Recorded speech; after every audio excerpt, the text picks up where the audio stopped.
y la aracnoides, que es la capa media. La aracnoides es la capa media.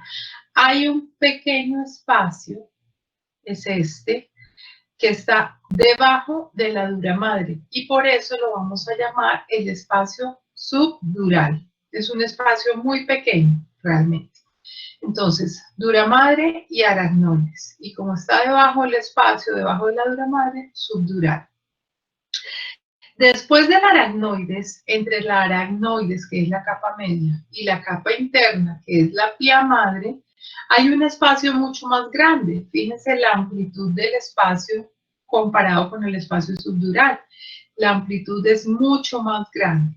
Como está debajo de la aracnoides, obviamente, como está debajo de entre la aracnoides y la pía madre, tenemos aquí, este es entre la dura madre y la aracnoides, el espacio subdural.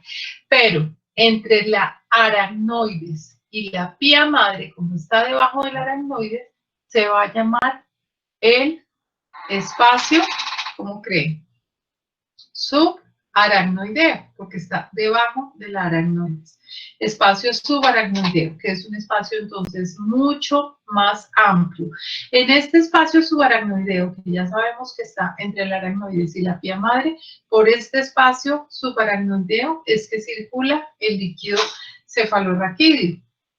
Además, obviamente, de circular, de bañar todo el encéfalo, de circular por la médula espinal, el líquido, circula en la médula, en el espacio subaracnoideo y en los ventrículos. Entre los ventrículos laterales, tercer, cuarto ventrículo, el volumen total es aproximadamente entre 100 y 150 mililitros. Este es un líquido que se está recambiando permanentemente, ¿sí? Más o menos, incluso varias veces al día, 5, 6, 7 veces al día, se está produciendo el recambio del líquido cefalorraquídeo. Recordemos que el líquido cefalorraquídeo es producido en los plejos coroideos. No sé si ya ustedes estudiaron o recordaron esa parte con lo que les mandó Luz Ángela, pero recordemos que los plejos coroideos son simplemente cuando todas estas capas de la tela coroidea, los plejos coroideos, son dependientes de la pía madre, o sea, de la meninge más interna. Ahí, a través de las formaciones que hace la pía madre, están presentes en el encéfalo las células ependimarias. Hay unas células ependimarias que son las normales, que son las que se apoyan sobre tejido nervioso. Pero hay otras células ependimarias que son modificadas, que son las que van a formar los plejos coroideos. ¿Por qué son modificadas? Porque ellas no se apoyan sobre tejido nervioso, sino que están directamente sobre una lámina de tejido conectivo. Esa es la parte especial que tienen esas células ependimarias. Cuando esas láminas, cuando esas células, se apoyan sobre tejido conectivo, forman la famosa tela coroidea. La tela coroidea, yo me adelanto a ver si les puedo mostrar mejor.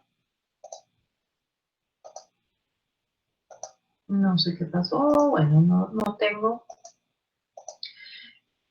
aquí la diapositiva, pero bueno, sigamos explicándolo acá. Un segundo. Entonces, la tela coroidea es la formación de las células ependimarias que se apoyan sobre tejido conectivo. Esa tela coroidea, hagan de cuenta cuando ustedes cogen un pedazo de tela y la repliegan, la arrugan, ¿sí? Esa tela coroidea hace eso mismo. Y es una tela coroidea que está supremamente vascularizada. Entonces, todos esos plejos que están alrededor de la tela coroidea es lo que llamamos los plejos coroideos. Los plejos coroideos, entonces, tienen una característica y es que son muy abundantes, están formados a expensas de la tela coroidea y es lo que permite que haya una comunicación directa. Si son plejos, es porque a través de ellos llega plasma, ¿cierto? Llega sangre. Esos plejos, como no tienen presencia de barrera hematoencefálica, todo lo que llegue a los plejos coroideos se puede comunicar directamente con el líquido cefalorraquídeo y el encéfalo, porque ahí no hay barrera. Entonces, toda la información que llegue a través de la sangre pasa a los plejos coroideos. Esos plejos coroideos son los que forman el líquido cefalorraquídeo. ¿Cómo lo forman? A ellos les llega sangre, plasma. Pero estos plejos tienen una característica y es que funcionan como una membrana dializante. Es decir, que ellos el plasma que les llega lo filtran, ¿sí? Sacan la parte que van a necesitar, el resto queda en la sangre y con la parte que filtran lo pasan a los ventrículos y al espacio subaracnoideo, es decir, el líquido cefalorraquídeo. Conclusión, el líquido cefalorraquídeo no es otra cosa sino la filtración del plasma hecha por los plejos coroideos. ¿Listo? Eso pues se los estoy recordando, pero es algo que ustedes tenían que haber estudiado pues para la clase. Tengamos entonces en cuenta el líquido cefalorraquídeo. Cuando nosotros vamos a hablar de algunas patologías, de infecciones del sistema nervioso, entre ellas la meningitis, lo ideal es que nosotros, si tenemos la sospecha de un paciente con meningitis, podamos tener un análisis del líquido cefalorraquídeo. Ese análisis lo vamos a obtener por medio de una punción lumbar. Entonces, cuando obtenemos ese líquido cefalorraquídeo, podemos obtener muchísima información. Tomamos la muestra, esa práctica de toma de punción lumbar la van a hacer ustedes con el doctor Agatón en simulación más adelante, y obteniendo esa muestra se envía al laboratorio para que se analice.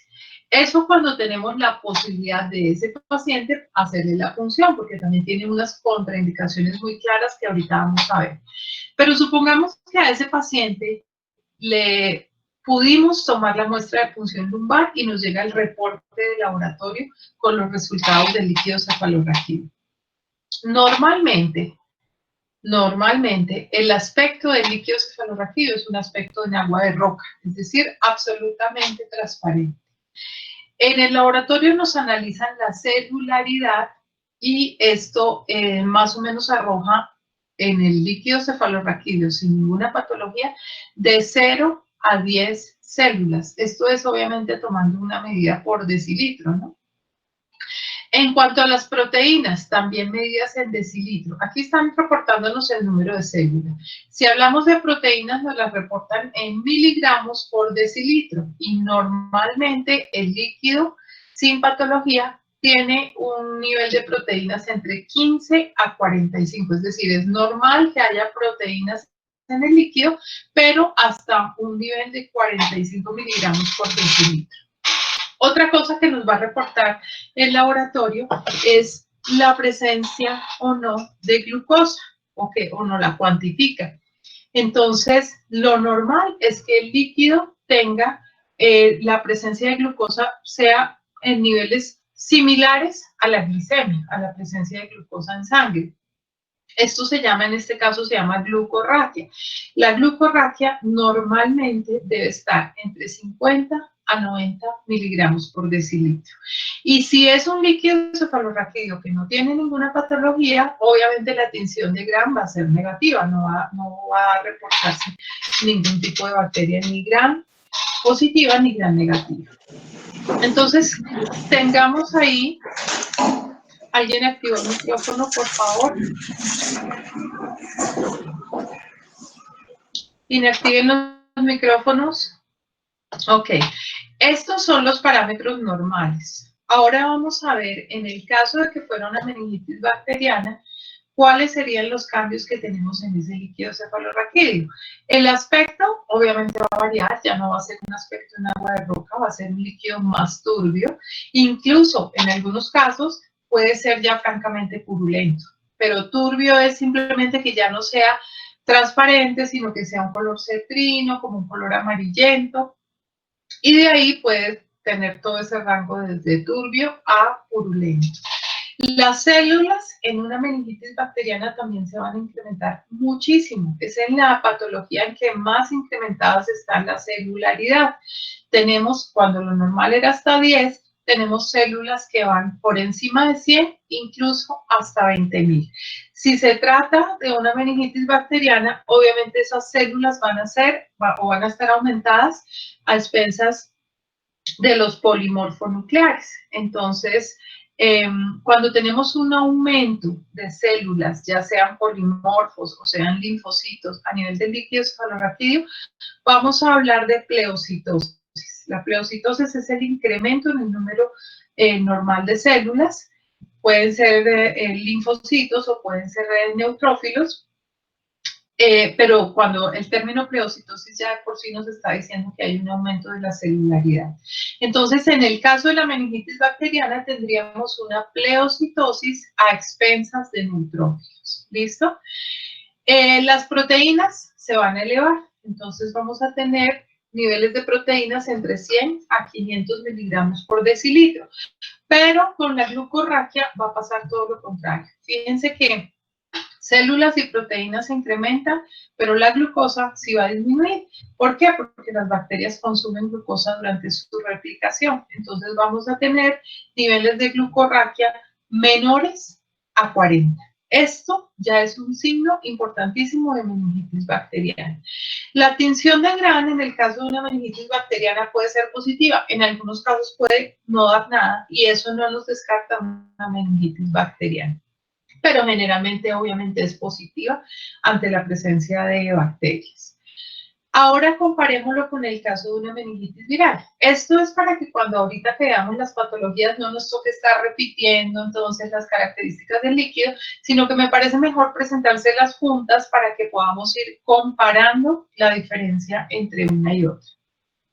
En meningitis viral, el aspecto del líquido nuevamente vuelve a ser agua de roca, o sea, no vemos, físicamente no le vemos ningún cambio al aspecto del líquido. En cuanto a las células, sí están elevadas, sí hay pleocitosis. Miren aquí, lo normal era hasta 10, aquí ya tenemos una celularidad entre 10 y 500, pero nunca de unos niveles tan elevados como los que se presentan en la meningitis bacteriana. Aquí tenemos entonces una pleocitosis y como ustedes saben ya, si es de origen viral, pues obviamente las células que se nos van a incrementar son los linfocitos. Entonces aquí llamaríamos pleocitosis de predominio con linfocitos o de predominio linfocitario. Las proteínas también se elevan, pero en niveles no tan altos como teníamos en la meningitis bacteriana, y la glucosa está normal. Acuérdense que los virus son microorganismos que son intracelulares, su replicación es intracelular, son más bien como unos microorganismos parásitos que necesitan estar dentro de la célula para su reproducción, mientras que las bacterias tienen esa autonomía de replicarse, por eso consumen glucosa.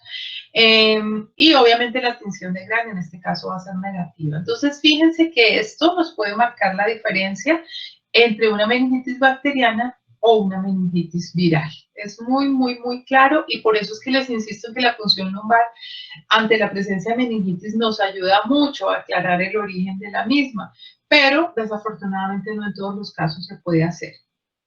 Con la reactivación de la tuberculosis en nuestro país, pues toca considerar la meningitis tuberculosa. El aspecto del líquido en la meningitis tuberculosa es un aspecto xantocrómico, es decir, como un líquido amarillento. ¿Sí? Xantocrómico es amarillento. Una celularidad promedio de 200, obviamente esto no es una cifra única ni estándar, pero están alrededor de esas cifras, es decir, hay una pleocitosis también. Y en el caso de las proteínas, están elevadas. Las proteínas están muy elevadas, incluso pueden estar mucho más elevadas que en la meningitis bacteriana. Podemos tener hasta 1.300 miligramos de proteínas por decilitro.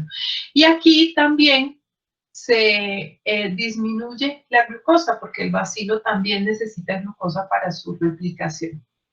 Obviamente entonces la tensión va a ser negativa. Tengan muy en cuenta esto, porque ya cuando veamos cada una de las meningitis viral o bacteriana, pues ya no vamos a repetir cómo es el resultado.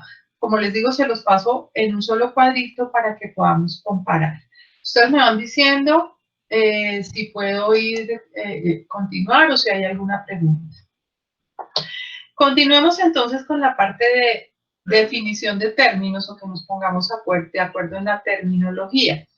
Vamos a hablar de abscesos y empiemas, entonces prefiero que aclaremos de una vez cuál es la diferencia entre los dos, porque lo que tienen en común es que ambas son colecciones purulentas, ambas son unas cavidades llenas de material purulento. Entonces, ¿por qué unas se llaman abscesos y por qué otras se llaman empiema? Básicamente, el absceso es una cavidad nueva, es una cavidad en la que se formó nueva y se llenó de pus, pero que no era una cavidad que existía en el organismo. Por eso cuando hablamos de un absceso cerebral o de una colección purulenta en el cerebro, hablamos de absceso y no de empiema, porque el empiema es una cavidad que ya existía, es cuando se acumula pus en una cavidad que ya existe en el organismo.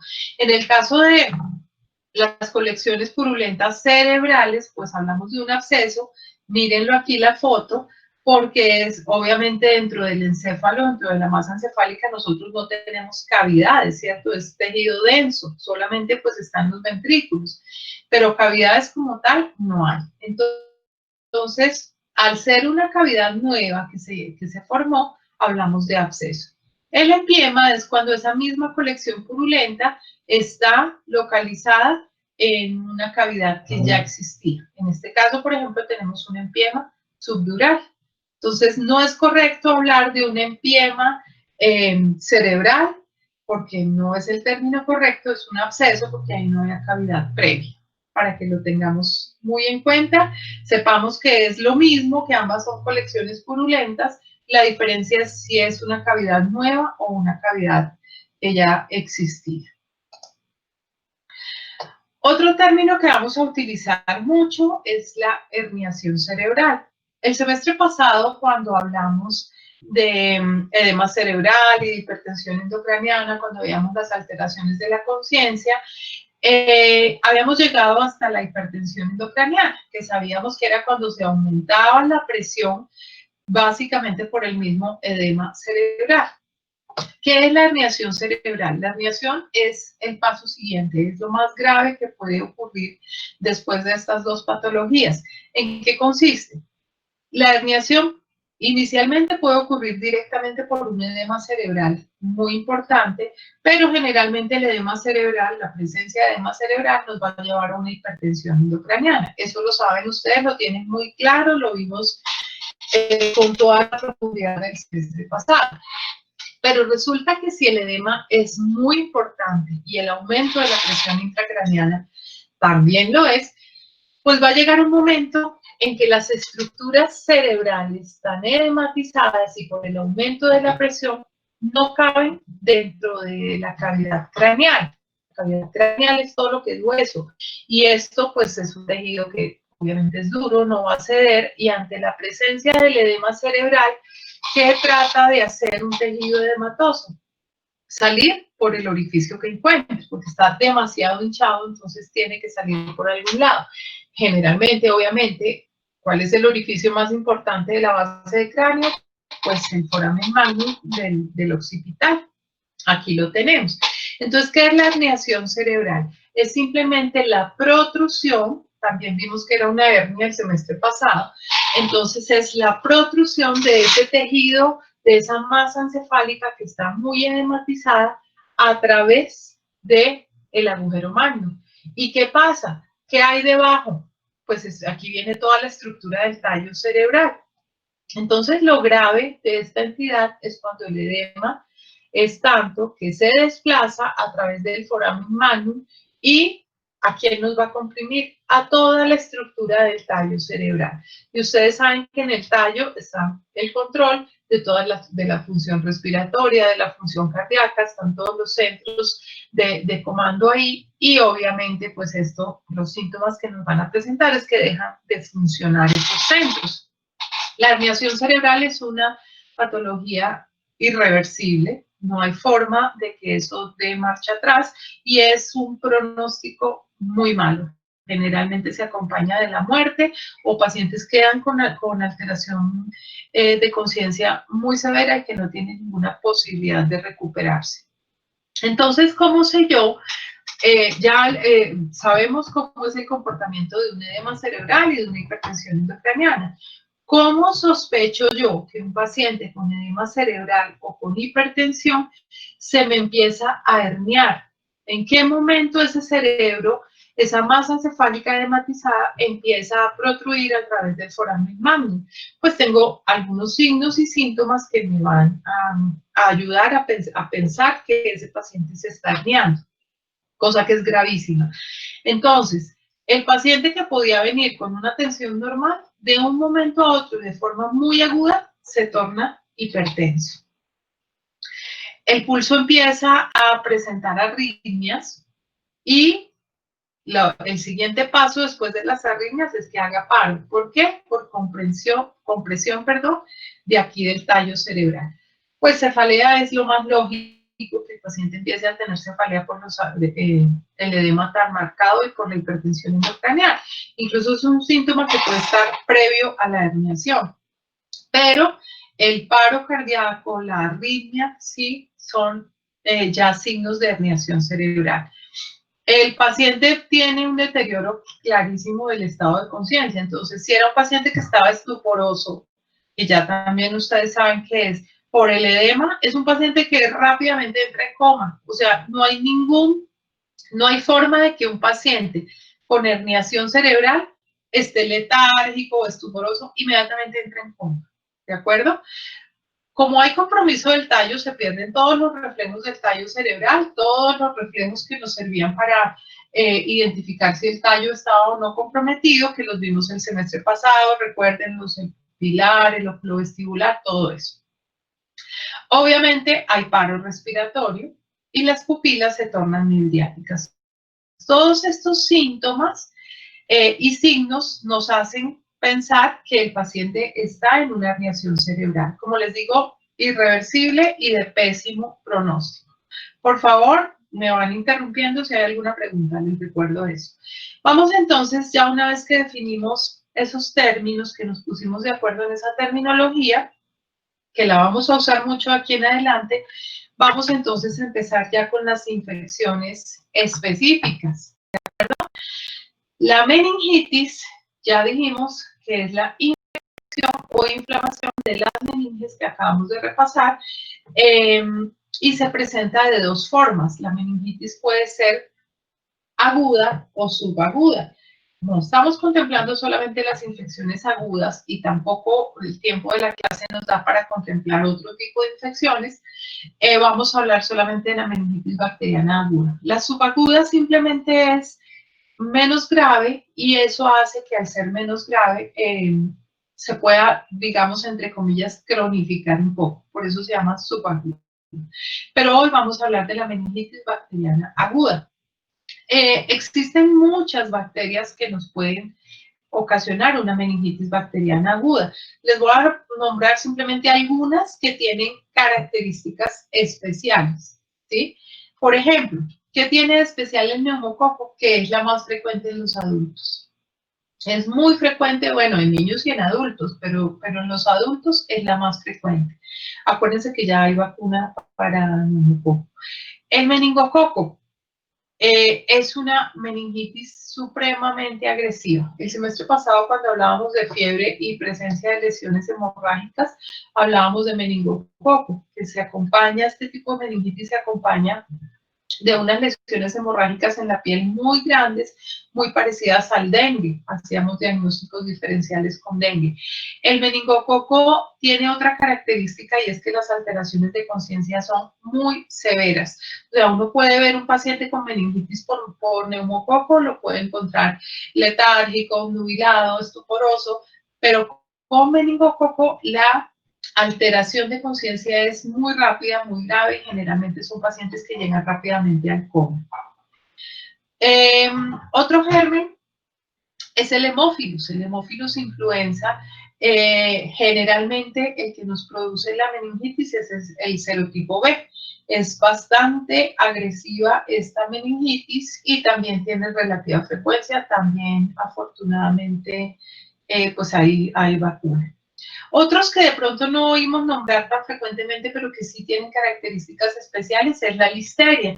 La listeria monocitógenes es un bacilo de crecimiento intracelular, que se las pongo aquí dentro de las 5 que considero importantes que mencionemos, porque este es un germen que, a pesar de que en la población general no es muy frecuente, sí es frecuente en las meningitis que se presentan en pacientes que tienen alguna comorbilidad, como por ejemplo los pacientes diabéticos o hipertensos. ¿De acuerdo? Entonces, cuando yo tengo un paciente que tiene esas comorbilidades, tengo que considerar la presencia de este germen. El otro germen que tiene una característica especial es el Staphylococcus aureus. ¿Por qué? Porque este germen es el más común, el que más frecuentemente ocasiona meningitis en los pacientes que son sometidos a alguna intervención quirúrgica o que hacen una meningitis por un trauma directo sobre el cráneo. Entonces, por ejemplo, pongamos el caso de un paciente que tenga hidrocefalia, que esté produciendo más líquido cefalorraquídeo de lo normal, ¿sí? Esos pacientes con hidrocefalia, para que no hagan hipertensión endocranial, toca ponerles unas derivaciones para drenar ese exceso de líquido cefalorraquídeo.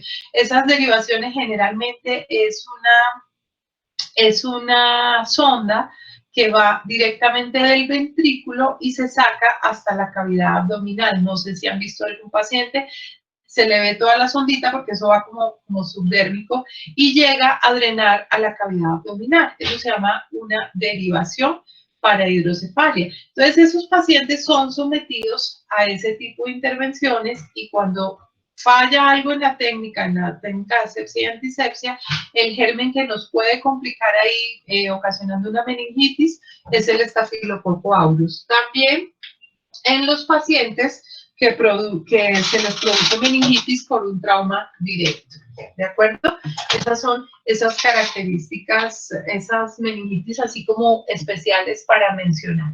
Porque de resto, pues obviamente no podemos mencionar una por una porque no nos alcanza el tiempo. ¿Hasta ahí alguna pregunta?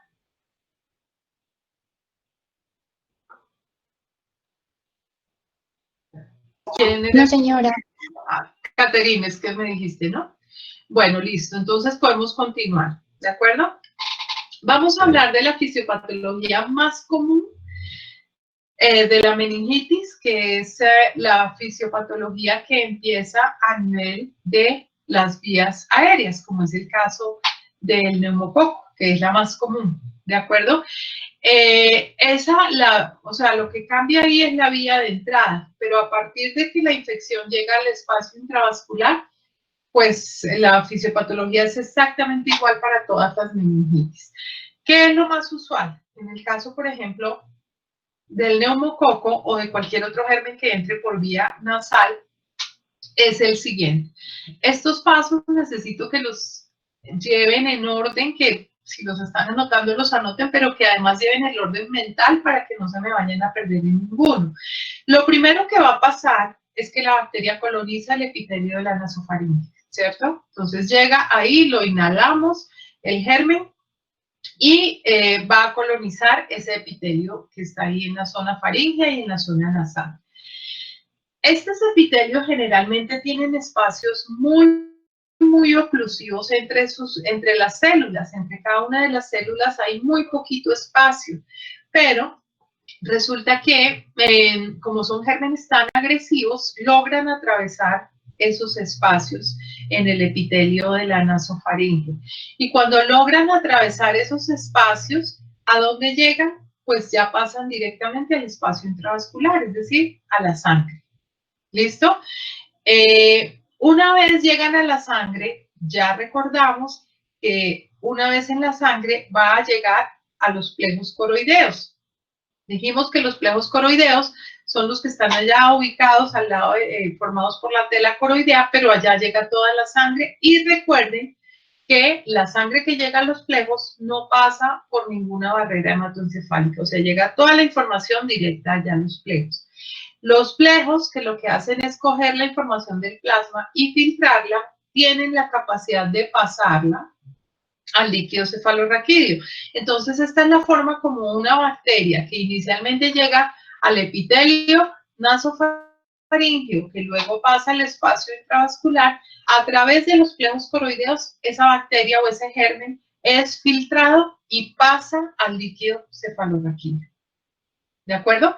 Entonces, allí en el líquido cefalorraquídeo, como es un medio líquido, el sistema inmune es bastante más demorado en actuar. Realmente ahí están disminuidas un poquito las defensas por lo que están en un medio líquido. Sin embargo, la respuesta ante la presencia de bacterias en el líquido cefalorraquídeo, pues es básicamente la respuesta que se genera siempre, y es que se induce la respuesta inflamatoria. La respuesta inflamatoria se induce y hay una reacción inflamatoria ahí en el espacio subaracnoideo, que es donde está circulando el líquido cefalorraquídeo. A pesar de que el sistema inmune no es tan activo dentro del líquido cefalorraquídeo por ser un medio líquido, de todas formas, obviamente se activa el sistema inmune, y cuando se produce la lisis, así sea en pequeña cantidad de bacterias, se produce lisis o destrucción de la bacteria, esa gran liberación de partes de la membrana bacteriana va a liberarse, la célula queda muerta, el germen, dentro del espacio subaracnoideo, y la respuesta que se induce es una respuesta inflamatoria masiva. Ya les explico qué va a pasar. Pasé esta derecho porque esta era la que tenía para explicarles la circulación del líquido cefalorraquídeo y no sé por qué me quedó a este lado. Pero bueno, aquí básicamente lo que tenemos son las meninges que ya mencionamos, la dura madre, tenemos el espacio subaracnoideo, que es este gris, que es el más grande por donde circula todo el líquido, y tenemos aquí los plejos coroideos. Aquí tenemos plejos coroideos, plejos coroideos. Fíjense que es como una tela que se repliega, se ve así arrugadita, y que está supremamente vascularizada. Entonces, ahí a esos vasos sanguíneos llega la sangre, y esa sangre es filtrada a través de esas células ependimarias, y el filtro, lo que se filtra, pasa acá a los ventrículos y ahí entran en la circulación en forma de líquido cefalorraquídeo. Pero bueno, no nos perdamos de lo que íbamos. Me voy a devolver para hacer un pequeño repaso. La bacteria entra por la nasofaringe. De la nasofaringe, al lograr atravesar los espacios, pasa al espacio intravascular. Una vez en la sangre, fácilmente llega a los plejos coroideos, porque ya sabemos que ahí no hay barrera, y se reproduce, dado que ahí no hay muchas defensas por ser un medio líquido, ¿cierto? De todas formas, las primeras bacterias que sufren lisis, que sufren destrucción, liberan componentes de esa pared bacteriana, y la primera respuesta que ocurre es que se genera una gran respuesta inflamatoria en el espacio subaracnoideo. Les pongo todo eso en rojo, la respuesta inflamatoria, porque en meningitis, más grave aún que la presencia de la bacteria, es la respuesta inflamatoria que se induce. Esa es la que nos genera más secuelas, la que va a hacer que se genere todo el edema que viene después. Lo más grave que ocurre, más que la presencia de la bacteria, es la respuesta inflamatoria. Entonces, continuemos. Vamos en la fisiopatología, en que la lisis bacteriana se empezó a producir ahí en el líquido cefalorraquídeo y que se genera una respuesta inflamatoria importante. Esta diapositiva tiene bastante bastantes cuadritos, bastante información, porque no quiero separársela en dos para que podamos llevar la secuencia de lo que va pasando. Entonces, ya sabemos cómo se empieza a producir el exudado inflamatorio a nivel del espacio subaracnoideo.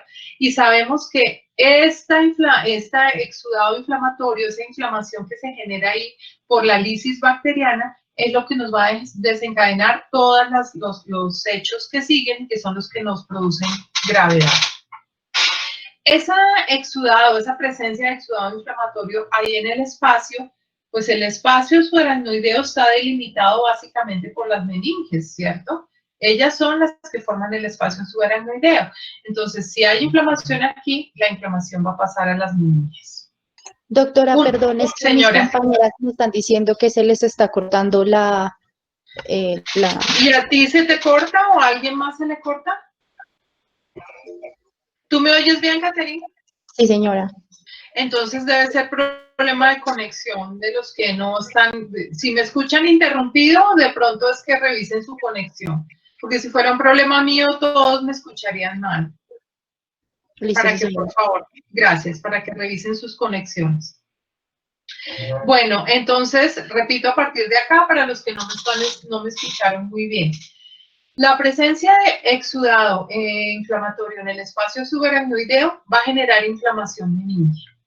Una vez las meninges reciben la información de esa inflamación, se genera una doctora, cascada. Señora.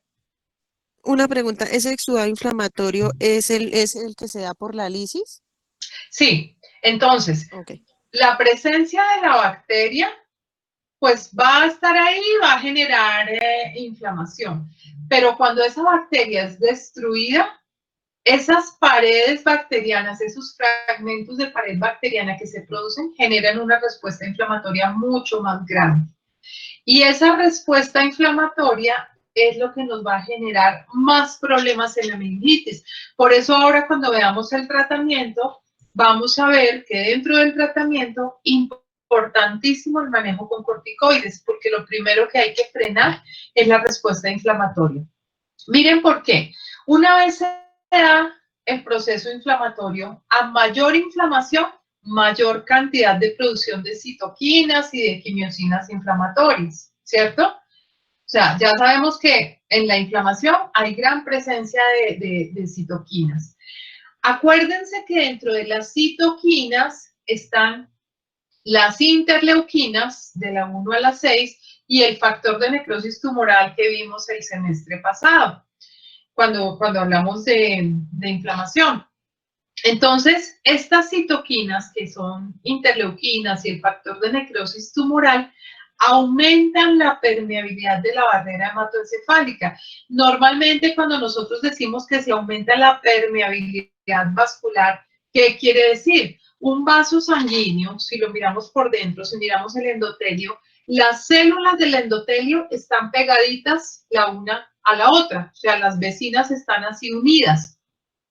Cuando se liberan citoquinas y hablamos de que esas citoquinas aumentan la permeabilidad vascular, lo que pasa es que esas células del endotelio se separan y al separarse dejan espacios, ¿cierto?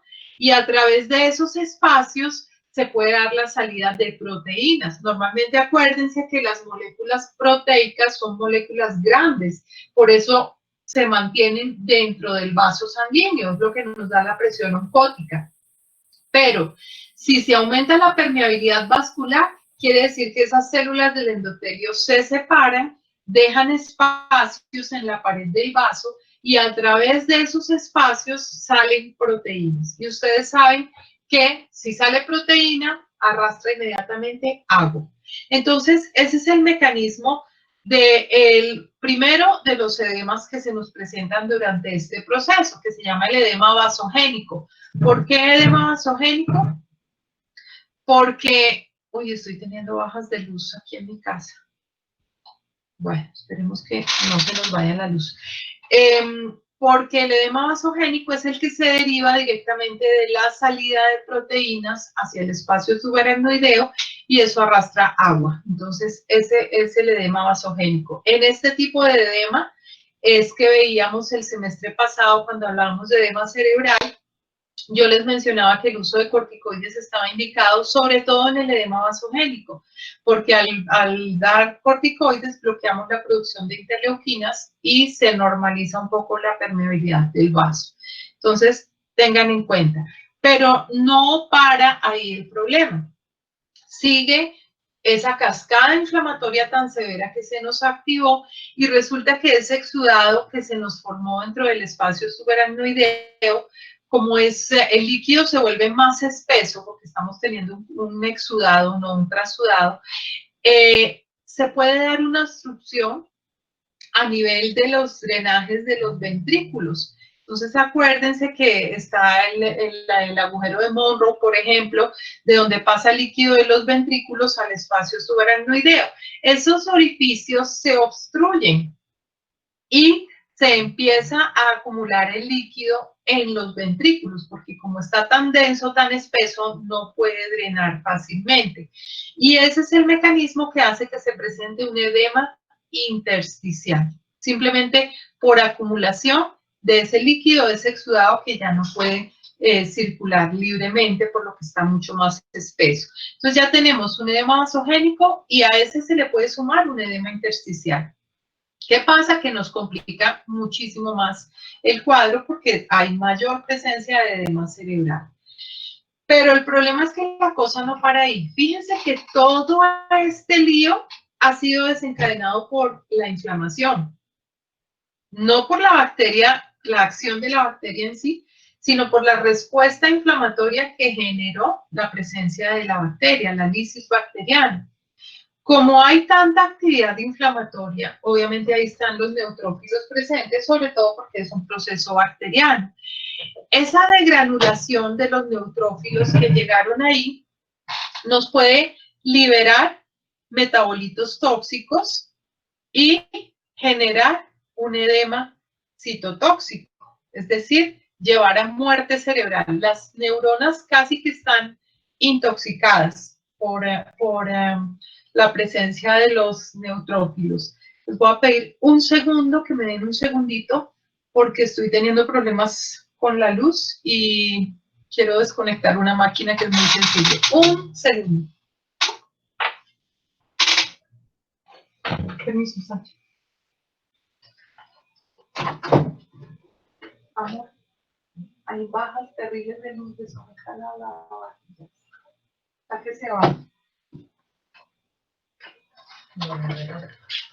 Pues, mira, a ver. Aló. ¿Me escuchan bien? ¿Catherine? Sí, señora, sí te escuchamos. Ay, bueno, qué pena la interrupción. ¿Está entendido todo ese proceso? Fíjense que todo se desencadenó a partir de la reacción inflamatoria. ¿Por qué les hago énfasis en eso? Porque necesito que ahora cuando veamos el tratamiento entiendan por qué dentro del tratamiento antimicrobiano empírico de la meningitis es tan importante el uso de corticoides para frenar todo este proceso inflamatorio que es el que nos ocasiona más secuelas en el paciente con meningitis. ¿De acuerdo? Doctora, ¿será que Señora, me puede, por favor, repetir el edema intersticial? Es que no lo entendí bien. Listo. Entonces, tenemos que hay gran presencia de inflamación en el espacio subaracnoideo, en el líquido cefalorraquídeo. Normalmente, la diferencia entre trasudado y exudado, el líquido cefalorraquídeo normal es un trasudado, pero el exudado es cuando ese líquido ya tiene una presencia de componentes inflamatorios mucho más grande. Y al tener un componente inflamatorio más grande, pues va a ser un líquido más espeso, ¿cierto?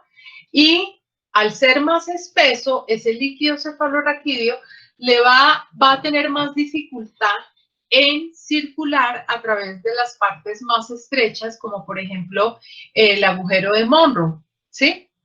Es decir, es como que se tapan las tuberías por donde circula el líquido cefalorraquídeo. Hagan de cuenta que en la tubería de su casa deja de salir agua y hay presencia de barro. Obviamente se van a tapar las tuberías, ¿sí? ¿Y qué pasa?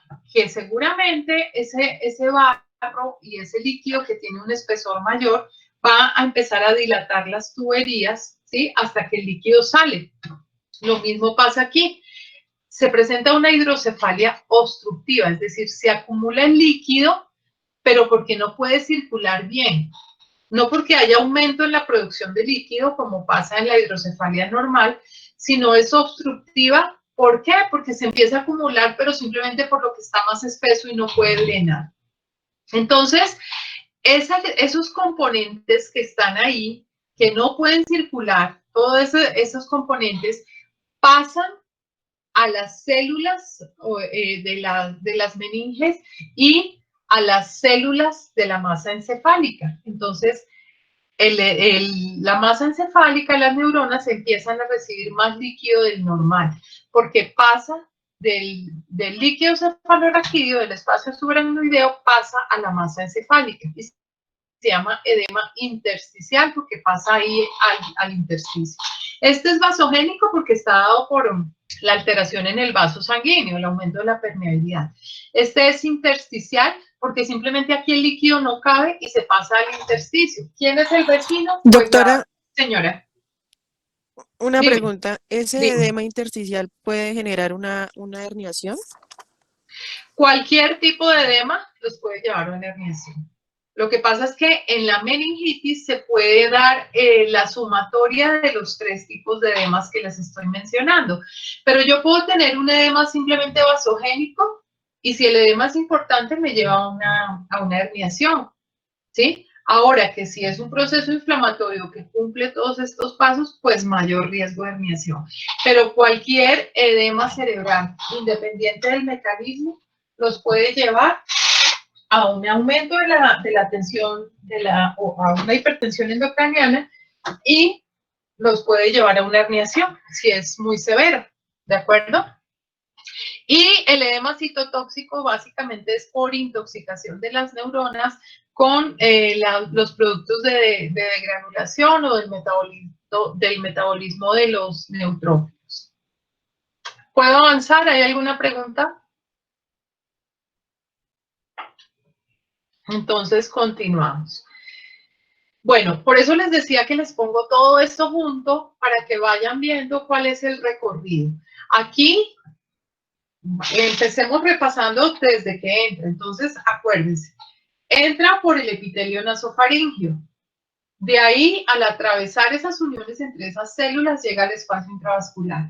Si llega al espacio intravascular, va a llegar a los plejos coroideos. Y los plejos coroideos, entonces, filtran ese microorganismo, lo dejan pasar al líquido cefalorraquídeo y ahí empieza todo este cuadro que se desencadena. Porque en el líquido cefalorraquídeo se produce lisis bacteriana y esa lisis nos va a desencadenar todo este proceso inflamatorio que es lo que nos ocasiona más problemas en el caso de la meningitis. ¿Hasta ahí vamos, niños? Catherine, ¿me avisa si hay algo? Sí, señora. Ok, entonces continuamos. Yo sé que ustedes tienen un caso clínico que se les envió y que seguramente ese paciente les presentó convulsiones. Fíjense que la convulsión en un episodio, en un cuadro de meningitis, puede ocurrir por el mismo proceso inflamatorio. Es que realmente lo que quiero que les quede claro es que la reacción inflamatoria que se desencadena es lo más nocivo para el paciente. Son tantas las células inflamatorias que pueden infiltrar la íntima vascular, la íntima del vaso, y ese comportamiento de esas células inflamatorias es como si fuera un trombo. Entonces, ese paciente puede presentar isquemias, puede presentar un infarto. Si hay isquemia, se puede generar, puede contribuir a que se presente un episodio convulsivo. Pero, por ejemplo, esta es la explicación de por qué algunos pacientes con meningitis hacen eventos cerebrovasculares por infiltración de las células en la íntima vascular y se comportan exactamente como si fuera un trombo. ¿De acuerdo? Obviamente, por todos los mecanismos de edema que mencionamos, va a haber un aumento de la PIC, de la presión intracraneal, y eso, lo que ustedes me preguntaban, pues lleva a un deterioro de conciencia y puede terminar en una herniación, pues que ya sabemos que es un cuadro absolutamente irreversible. Continuamos entonces. Hablemos del cuadro clínico. Esta parte sí es muy fácil. Ustedes la tienen clarísima desde el semestre pasado. Hay una triada clínica que está generalmente presente en los pacientes con meningitis bacteriana, que es la presencia de fiebre, una cefalea que es una cefalea global muy intensa, y vómito. Aquí el que completa la triada sería más que la rigidez, el vómito en proyectil. Entonces, fiebre, cefalea, vómito en proyectil nos hace pensar en un paciente con meningitis. La rigidez de nuca es importante, pero al igual que la rigidez de nuca y que el signo de Kerning y Brusinski, no todos los pacientes con meningitis bacteriana presentan signos meningios. Entonces, yo no puedo descartar, si el paciente no tiene signos meningios, no puedo decir, ah, no, entonces no es una meningitis bacteriana.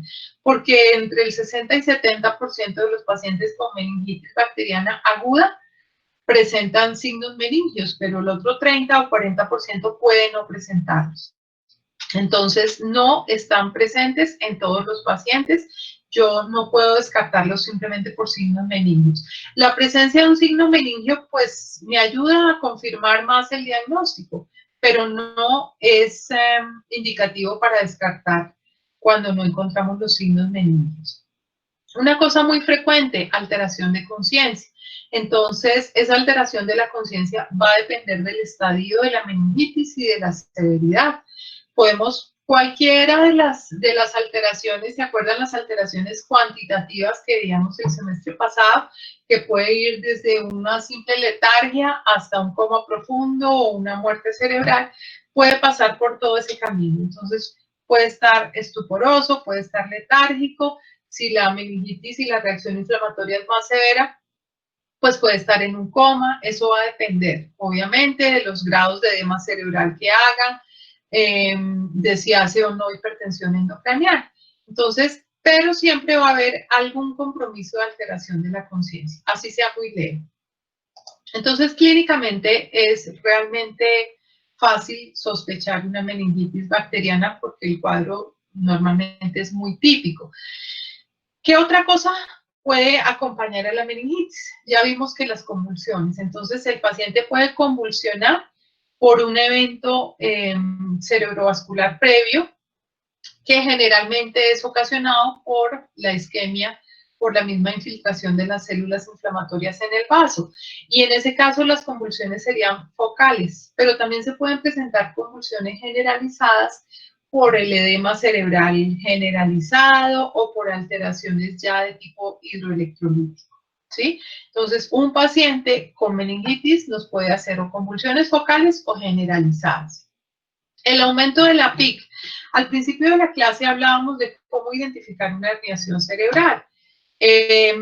Los signos de hipertensión endocraniana ya los habíamos visto con ustedes el semestre pasado, pero se los voy a recordar. ¿Por qué? Porque es importante que si ustedes tienen a su cargo un paciente que sabe que tiene una meningitis, todo el tiempo, mientras lo estén evolucionando, estén buscando signos o síntomas de que el edema cerebral esté aumentando o de que ya tengamos un incremento de la PIC o los síntomas de herniación cerebral que fueron los que mencionamos ahorita.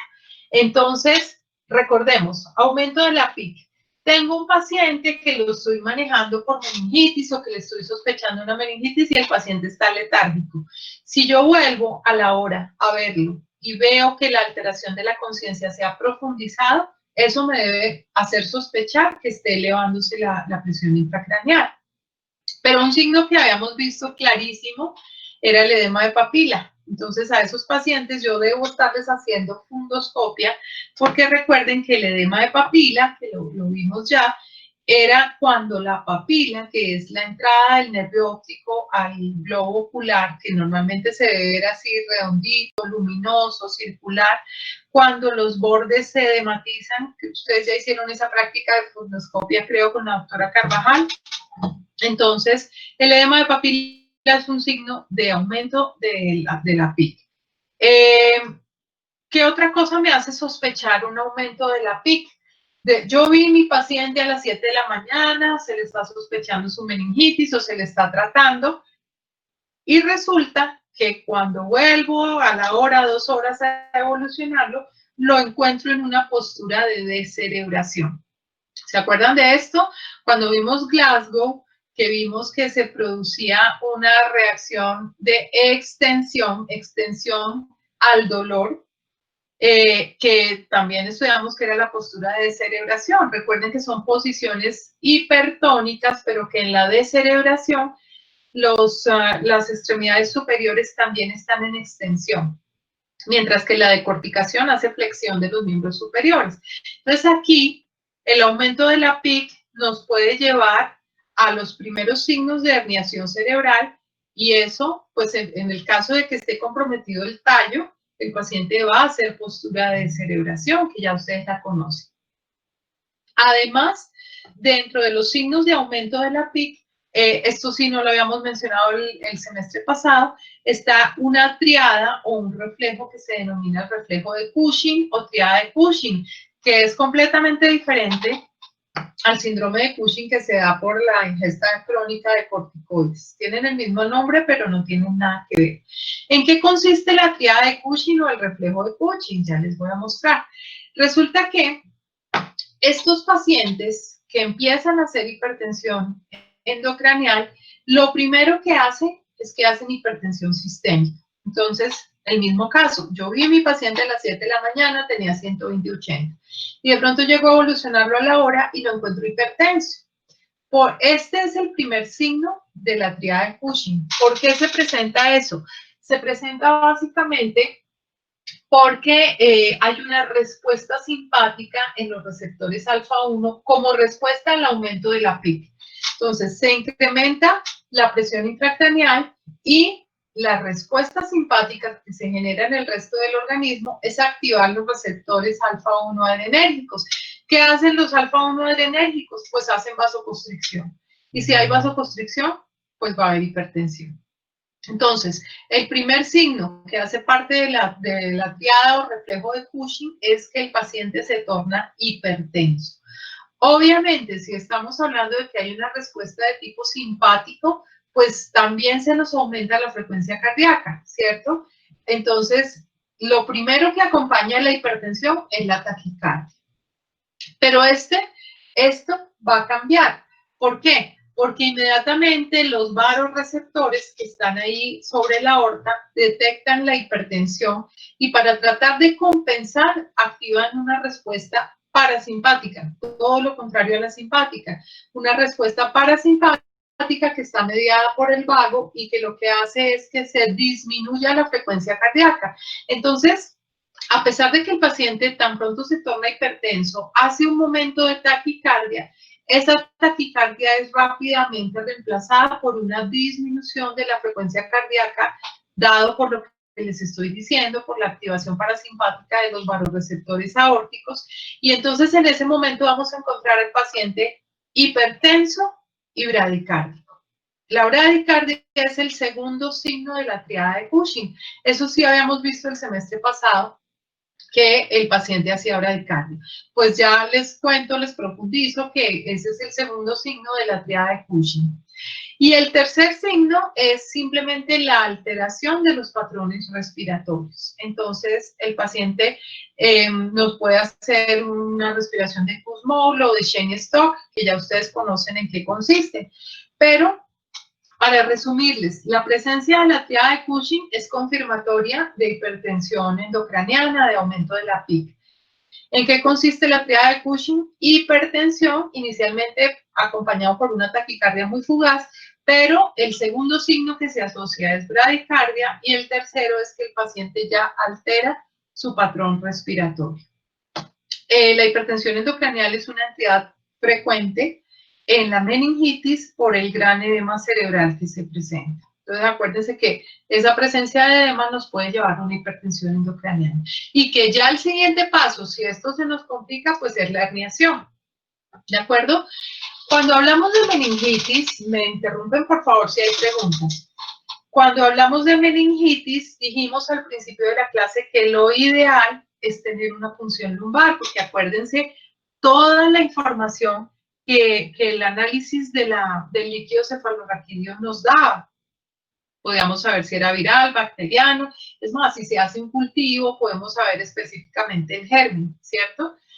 Pero desafortunadamente también les decía que no a todos los pacientes con meningitis se les puede hacer punción lumbar. Entonces yo no puedo inicialmente decir, ay, eso parece una meningitis, hagámosle punción lumbar. No, siempre hay que evaluar el riesgo-beneficio, porque la punción lumbar también tiene riesgo si el paciente está bajo una de estas condiciones. Si yo sospecho que el paciente tiene una meningitis, pero ya encuentro algún signo que me haga pensar en una herniación cerebral o en un aumento de la PIC, no debo, bajo ninguna circunstancia, hacerle una punción lumbar a ese paciente.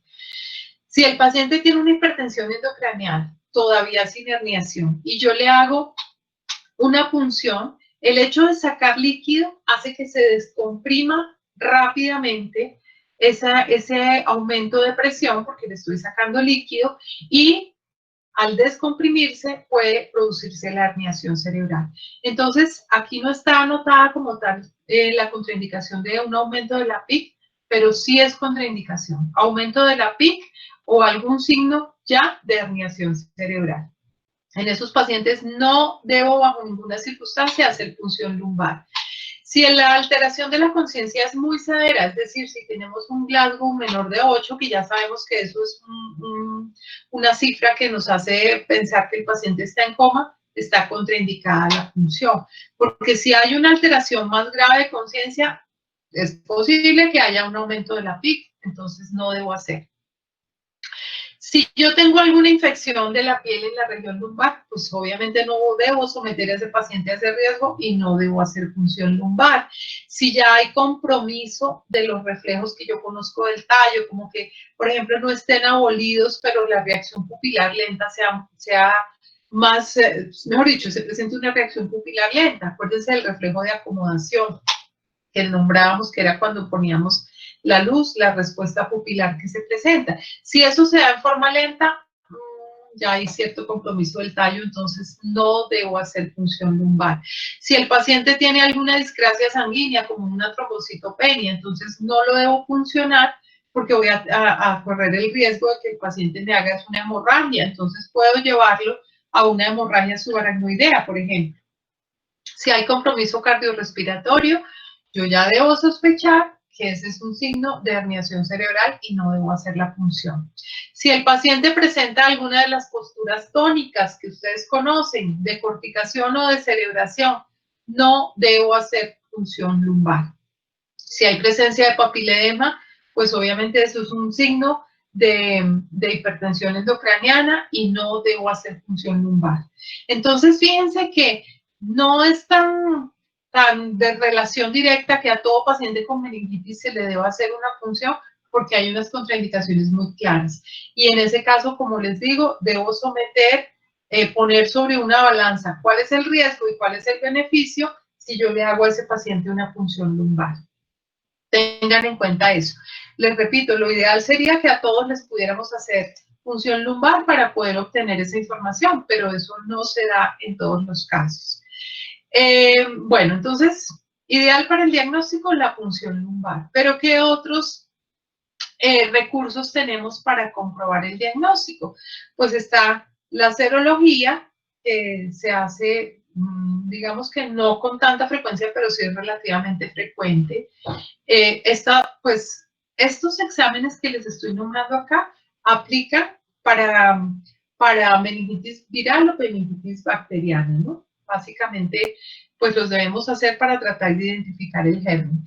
La proteína C reactiva, que ustedes ya saben que es un reactante de fase aguda, que puede estar presente en la meningitis bacteriana. Y otra PCR, que no es la proteína C reactiva, sino es esta, que se llama reacción en cadena de la polimerasa, que ha sonado muchísimo en estos días porque es la prueba que se está haciendo para el coronavirus. Entonces, es otra PCR que no se debe confundir con esta, que es la reacción en cadena de polimerasa. Realmente la PCR es una prueba que se viene utilizando hace ya un tiempo importante y que tiene la importancia de esta prueba es que lo que hace es una amplificación del genoma del microorganismo. Al yo amplificar el genoma, puedo identificar perfectamente cuál es el germen, sea viral, sea bacteriano, y saber específicamente cuál es. Esa es la prueba que se está aplicando ahorita, pues básicamente para la detección del coronavirus. Por eso es una prueba que no es tan rápida. Claro que según Maduro, que lo vi en estos días en el noticiero, decía que PCR significaba prueba corta rápida. Pues eso aplica solamente allá en Venezuela, porque realmente es reacción en cadena, la polimerasa, y es amplificar el genoma del microorganismo para poderlo identificar. Bueno, hablemos de manejo. La meningitis era la patología más larguita que íbamos a ver, ya ahorita nos empieza a rendir más. El manejo, pues básicamente aquí todo lo que mencionamos el semestre pasado, ¿se acuerdan que ustedes me peleaban que porque yo les bajaba que no tenían en cuenta la vía aérea? Todo eso, primero que todo, estabilizar al paciente, saber que si está respirando, que si está en un coma yo ya tenga garantizada la vía aérea, hemodinámicamente estabilizarlo. Bueno, eso lo peleamos mucho el semestre pasado y ustedes ya lo tienen claro. Y ahí sí ya viene la parte del manejo específico de la entidad que yo haya diagnosticado. Aquí esto ya también se los había dicho, ahí entro a evaluar el riesgo-beneficio de la función lumbar.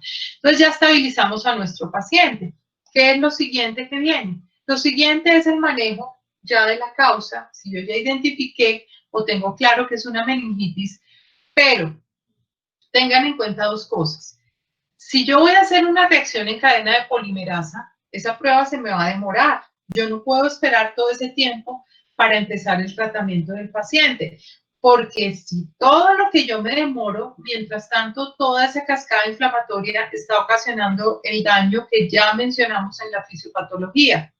Entonces, ¿qué es lo más importante en el tratamiento de la meningitis? El tiempo de instauración.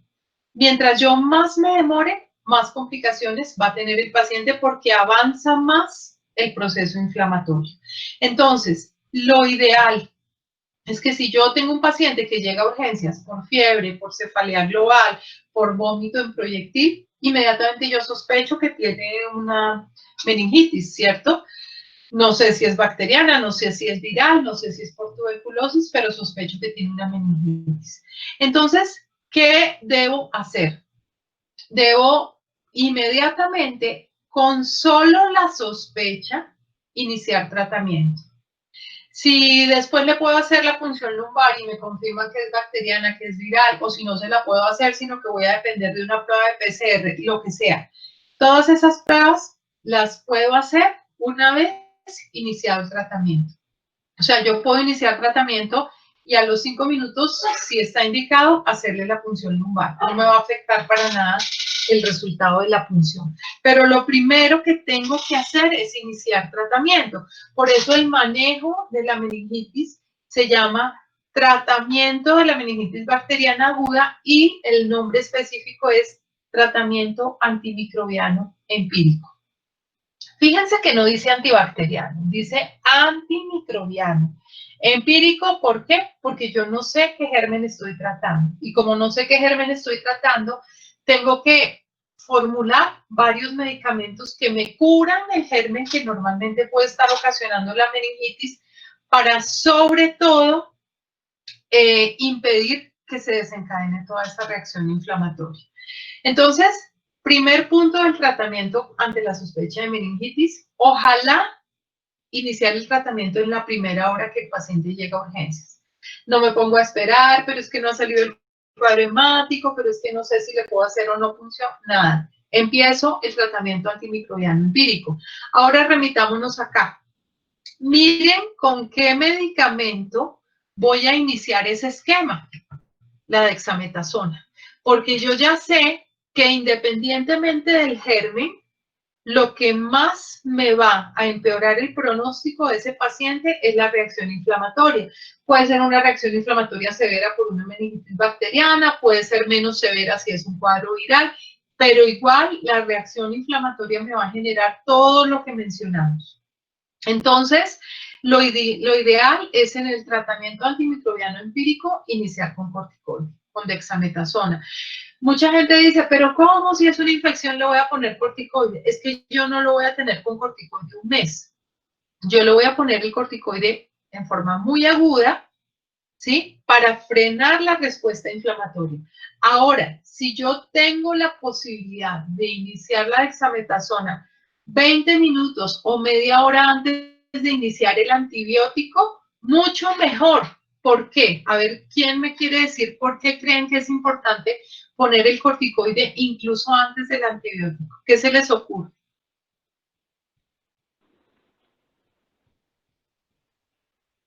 ¿Alguien? ¿O se me durmieron? Pues yo creería que es para frenar el proceso inflamatorio, o sea, no dejar que pase más tiempo. Claro, porque si yo le doy antibiótico, ¿qué voy a hacer con la bacteria? Voy a provocar más lisis bacteriana, ¿cierto? Si yo le inicio antibiótico, rápidamente se van a empezar a destruir las bacterias. Y si se liberan más fragmentos de la pared bacteriana, la reacción inflamatoria va a ser más severa. ¿De acuerdo? Entonces, antes de que empiece la lisis bacteriana, yo quiero tener la respuesta inflamatoria en ese paciente controlada. Si yo le pongo primero el antibiótico y a las 8 horas digo, ay, se me olvidó ponerle el corticoide, voy a ponérselo, ya no vale la pena porque ya la lisis que yo produje de las bacterias con el antibiótico que le administré ya desencadenó toda la respuesta inflamatoria y ya vamos por allá en edema vasogénico o en edema intersticial, en fin. Entonces, de ahí la importancia. Si yo no tengo posibilidad, no tengo tiempo de ponerle primero el corticoide, pues le pongo todo al tiempo. Lo que no puede pasar es que yo le ponga el antibiótico y después le ponga el corticoide. Pero como les digo, lo ideal es tener el corticoide previo a la colocación del antibiótico. ¿Qué antibióticos o qué medicamentos le vamos a dar? Acuérdense que estamos tratando al paciente en forma empírica. No sé qué germen es. Solamente creo que es una meningitis. Entonces, si yo... bueno, entonces, aparte aquí de la dexametasona, ¿qué es obligatorio dentro del tratamiento antimicrobiano empírico? Estos que están acá ya son optativos. Pero ¿cómo debo iniciar el esquema? Lo debo iniciar con una cefalosporina que mínimo sea de tercera o cuarta generación. No me sirve ni primera ni segunda. Tiene que ser tercera o cuarta. A eso le puedo asociar vancomicina. Pero como no sé si es una meningitis viral, también le asocio a ciclovir. Y entonces ustedes dirán, pero qué exageración. No, no es exageración. Necesito controlar el germen antes de que se desencadenen todas las secuelas. ¿Qué pasa? Que resulta que sí le pude hacer punción lumbar y a las 4 horas me llega el resultado y ya me confirman que es una meningitis bacteriana. Obviamente no se ha identificado específicamente qué germen, pero viendo el resultado yo ya sé que es bacteriana. ¿Qué hago? Le quito el aciclovir. O lo contrario, si ya confirmo que es viral, pues le quito los antibióticos y le dejo solo el aciclovir. Pero en principio, yo no sé cuánto tiempo va a pasar hasta que yo identifique el germen o sepa la etiología. Entonces, en esos casos, debo tener a mi paciente con el tratamiento antimicrobiano empírico. ¿Qué cosas especiales pueden pasar? Que si es un paciente mayor de 55 años, que además tenga una enfermedad crónica, pues debo sospechar la listeria, ¿cierto? Y en esos casos puedo, además de esto, cubrir al paciente con rifampicina, que es más específico para listeria. Pero esto ya es en casos especiales, ¿de acuerdo? ¿O qué más puede pasar? Que si yo sé que la meningitis fue ocasionada porque el paciente tuvo previamente una otitis, una sinusitis, una mastoiditis, ahí, en ese caso, sospecho que puede ser ocasionado por un anaerobio gram negativo y a ese paciente le debo adicionar el metronidazol. Si no están dadas ninguna de estas dos condiciones, simplemente con el antimicrobiano empírico solito, arranco. ¿De acuerdo? Si tengo esta sospecha, le agrego rifampicina. Si tengo esa sospecha, le agrego metronidazol. Es preferible aquí pecar en exceso, por exceso de medicamentos y no porque nos falte uno. ¿De acuerdo? Y siempre iniciando con corticoide. No se les olvide que lo más grave aquí es la reacción inflamatoria. Entonces aquí está la explicación, lo que ya mencionamos antes. Si le doy antibióticos, va a haber más lisis bacteriana y va a aumentar el proceso inflamatorio, porque aumentan las citoquinas y ahí vienen todos los mecanismos del edema que ya conocemos. Entonces, debo iniciar la dexametasona, ojalá antecitos, ¿sí? ¿A qué dosis? 0,15 miligramos por kilo endovenoso, y lo voy a dar cada 6 horas durante 4 días. No es que yo vaya a mantener ese paciente con corticoides, ni que lo vaya a inmunosuprimir con tanto corticoides. No, es un tratamiento agudo con corticoides. 0,15 miligramos por kilo cada 6 horas por 4 días. ¿De acuerdo? Ojalá antes del antibiótico. Espero que esta parte de por qué damos corticoide haya quedado clara. Si no es así, por favor, que alguien hable ahora o calle para siempre. Bueno, si no hay preguntas, sigamos avanzando. Vamos a pasar a la meningitis viral. La meningitis viral es un cuadro, pues, obviamente, muchísimo menos severo que la meningitis bacteriana. Aquí la etiología puede ser por muchísimos virus, el enterovirus, el arbovirus, los virus del herpes, el VIH, pero pues ya vamos a mencionar. Es un cuadro mucho menos grave que la meningitis bacteriana. La forma como entra el virus, o sea, aquí estudiar la fisiopatología va a ser muy variable, porque el virus, dependiendo del virus, esa va a ser la puerta de entrada. Entonces, la forma más común es por el torrente sanguíneo. Pero, por ejemplo, en el caso del enterovirus, el virus puede entrar a través del contacto con heces contaminadas, porque acuérdense que el enterovirus está muy presente en el tracto digestivo. Entonces, las vías de contaminación aquí pueden ser múltiples. Si es un enterovirus, esta puede ser la forma de entrada. Pero si es por un herpes, un virus del herpes simple tipo 2 o por el VIH, el contacto puede ser sexual, ¿sí? Si es por un arbovirus, puede ser por una picadura de un insecto, como la meningitis por el virus de San Luis o la del Nilo Occidental, en fin. Entonces, fíjense que aquí la fisiopatología es mucho más variada porque el germen llega a la sangre, pero por diferentes vías, ¿de acuerdo? Si es por inhalación del virus, entonces ya sabemos cómo es la fisiopatología, la vimos ahorita. El uso de agujas infectadas, pues eso es por vía sanguínea. En fin, eso va a depender del virus que se presente.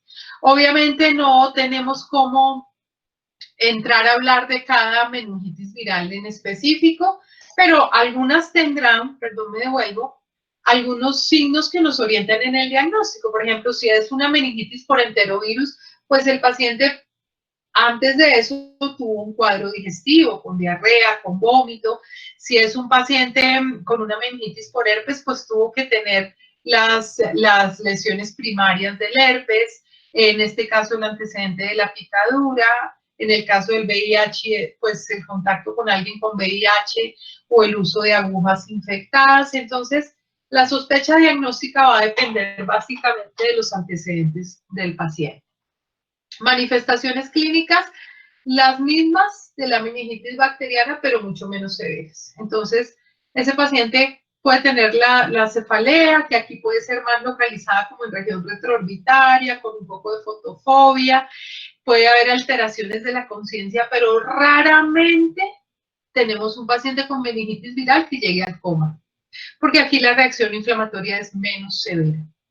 No son tan comunes las convulsiones. Entonces, es simplemente un paciente que nos llega con fiebre, con cefalea, puede tener el vómito en proyectil y alteraciones de conciencia que son mucho más leves que la de la meningitis bacteriana. Es mucho más leve el cuadro. El diagnóstico, ya esto lo mencionamos, el líquido cefalorraquídeo, pues importantísimo, había pleocitosis a expensas de linfocitos y básico, no se afecta la glucorraquia, pero bueno, ahí vamos a avanzar porque eso ya lo vimos. Y las otras pruebas diagnósticas que ya habíamos mencionado, aquí vuelve el PCR, aquí no, la proteína C reactiva no, pero sí la reacción en cadena de polimerasa pues nos va a amplificar el genoma del virus y lo podemos identificar. O hacer un cultivo para mirar específicamente qué virus crece o la serología. Aquí ya no nos vamos a detener porque todo eso lo mencionamos. Ante la sospecha de una meningitis, ya sabemos que se debe iniciar el tratamiento antimicrobiano empírico.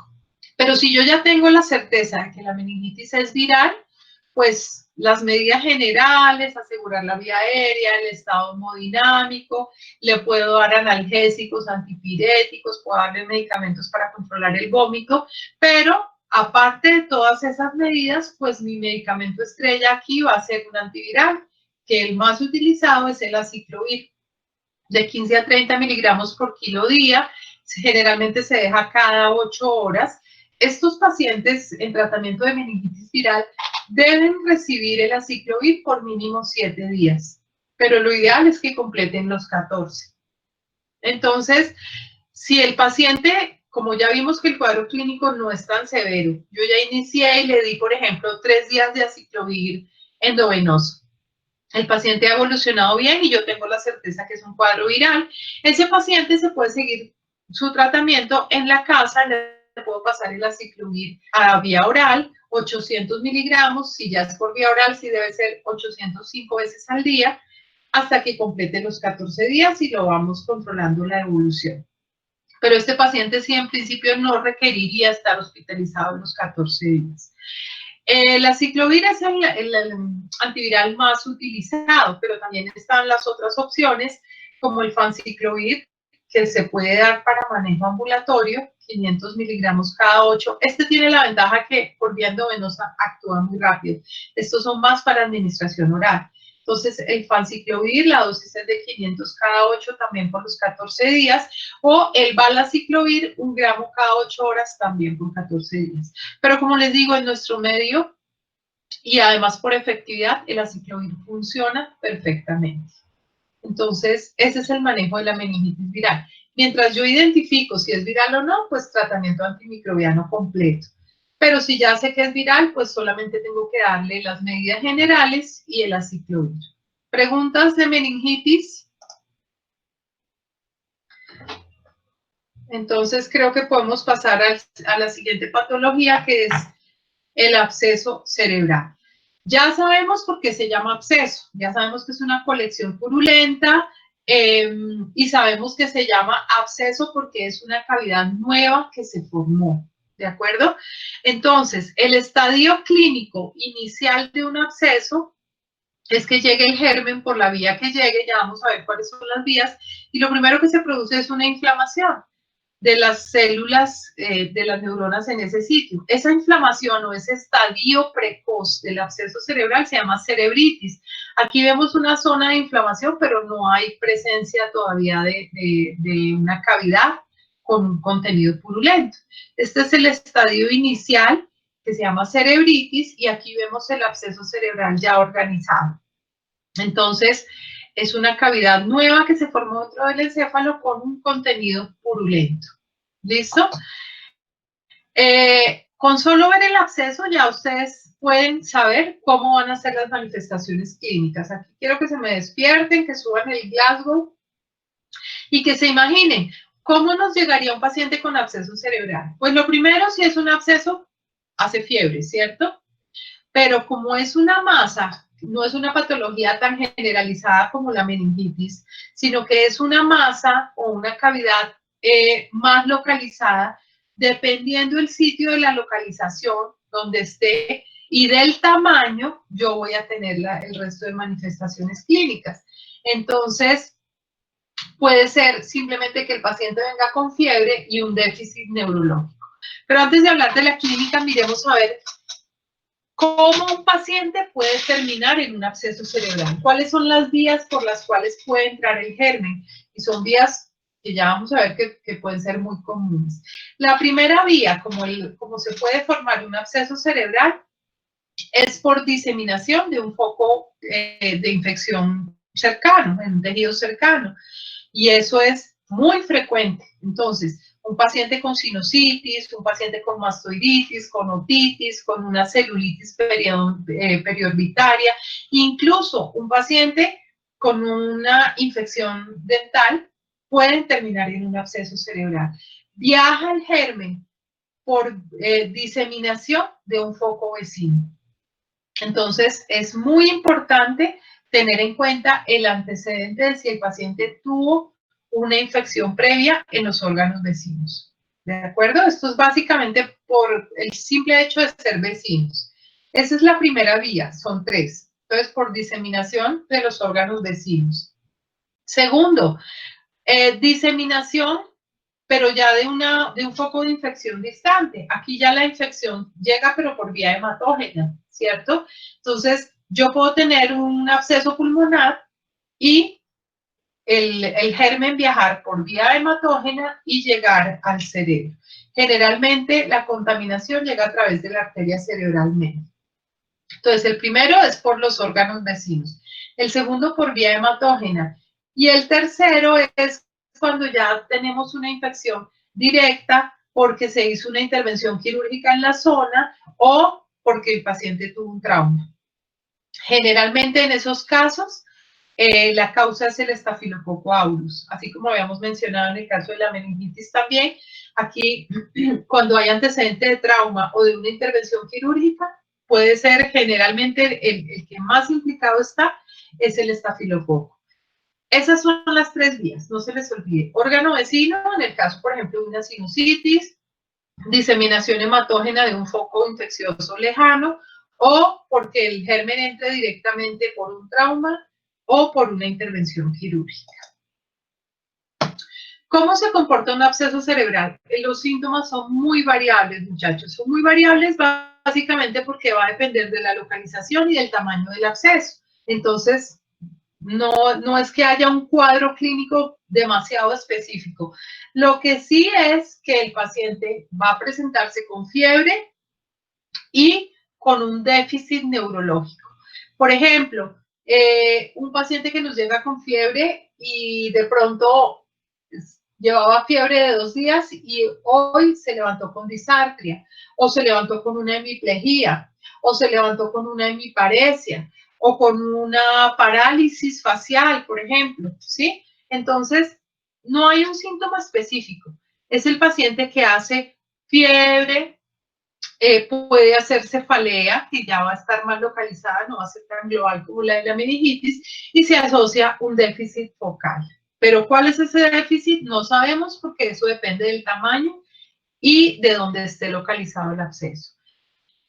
También se puede manifestar con convulsiones. Entonces, un absceso realmente es una masa que ocupa espacio dentro del encéfalo.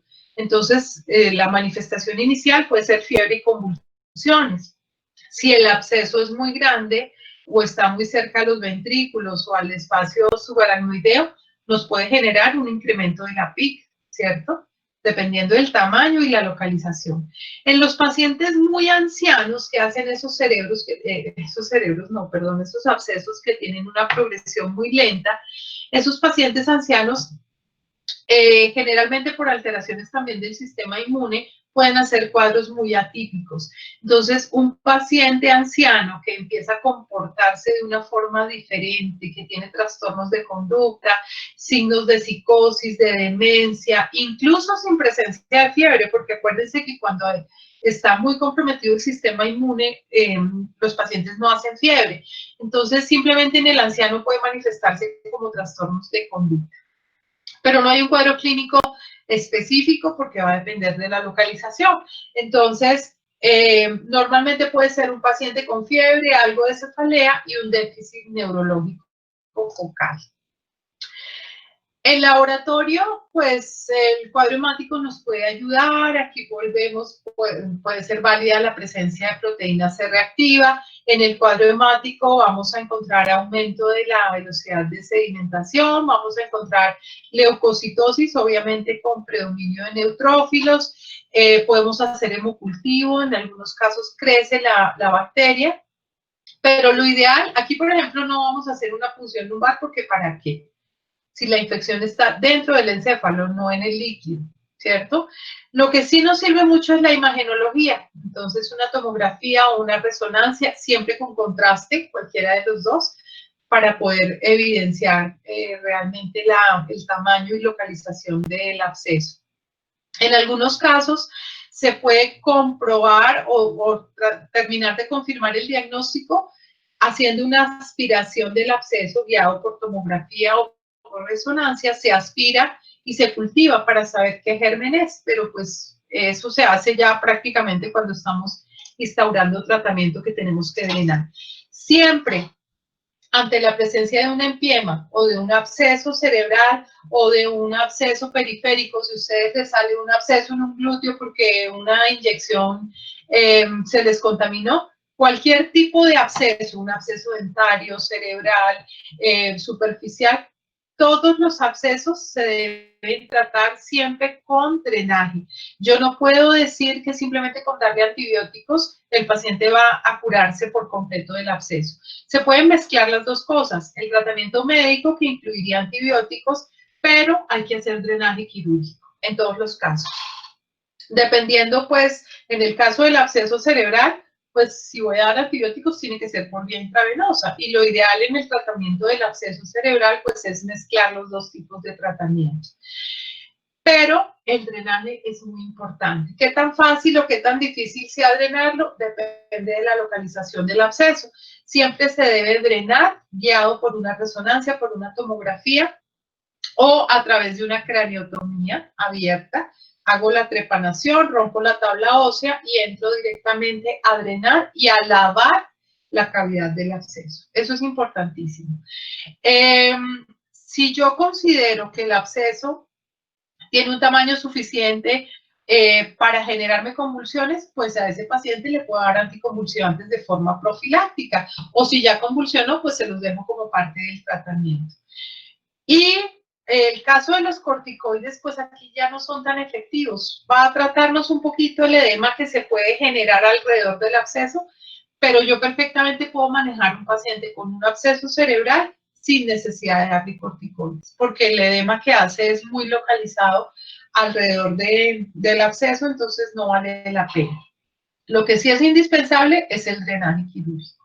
Y en todas las patologías que siempre sepan que incluye una colección purulenta, ese es el manejo. Ya nos queda poquito. Yo sé que ya se empezaron a cansar, pero no dejen que ese Glasgow descienda, ya nos queda muy, muy poquito. Doctora, una pregunta. Señor, ¿quién habla? Sebastián. Hola, Sebastián, cuéntame. ¿En el absceso cerebral también hay presencia de vómito?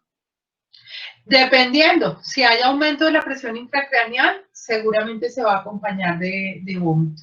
Sí, pero no en todos los casos. Tú puedes tener, eso va a depender siempre, los síntomas van a depender tanto del tamaño como de la localización. Normalmente un absceso que no esté causando hipertensión endocraneal no se acompaña de vómito. ¿De acuerdo? Ok, gracias. Bueno, ¿algo más, niños? Bueno, entonces continuemos con el empiema subdural.